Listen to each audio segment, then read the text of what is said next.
Bonjour et bienvenue dans International News of the Day.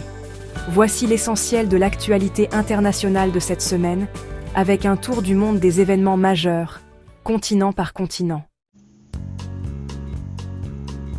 En Europe, l'attention reste focalisée sur les tensions commerciales et diplomatiques avec les États-Unis, après l'annonce de nouvelles mesures économiques prévues dans les prochaines semaines. Ces annonces provoquent de vives réactions politiques et sociales avec des appels à une réponse européenne coordonnée. Dans plusieurs pays, des mobilisations sociales se poursuivent autour du pouvoir d'achat, de l'inflation et des réformes annoncées pour l'année en cours. Au niveau européen, les discussions se poursuivent sur la défense, l'énergie et la gestion des frontières, dans un climat international tendu. Enfin, la situation à l'est du continent continue d'inquiéter, avec une intensification des tensions militaires et sécuritaires. Au Moyen-Orient, la situation reste extrêmement fragile. En Iran, la contestation anti-gouvernementale se poursuit et s'étend à de nombreuses villes du pays. Ce mouvement, né de revendications économiques, s'est transformé en une contestation politique plus large. Les autorités maintiennent une réponse très ferme, tandis que la communauté internationale suit de près l'évolution de la situation. Les risques de déstabilisation régionale restent élevés si la crise venait à s'aggraver. En Afrique, l'actualité est marquée par des enjeux politiques, sécuritaires et économiques majeurs.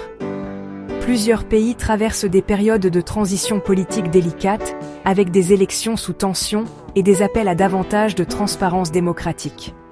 Les défis sécuritaires restent importants dans certaines régions, affectant directement les populations civiles. Parallèlement, plusieurs États africains cherchent à renforcer leur autonomie économique et leurs partenariats internationaux.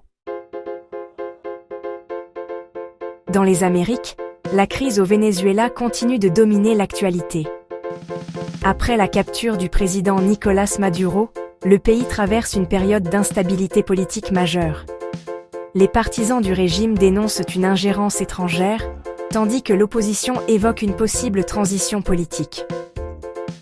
Aux États-Unis, les autorités défendent leur action sur la scène internationale, alors que plusieurs pays de la région expriment leurs inquiétudes face à cette situation. Sur le plan économique, l'inflation et le ralentissement de la croissance continuent de peser sur plusieurs pays du continent.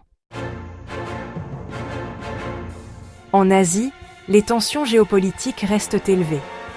Les grandes puissances régionales poursuivent leur stratégie d'influence, tant sur le plan militaire qu'économique.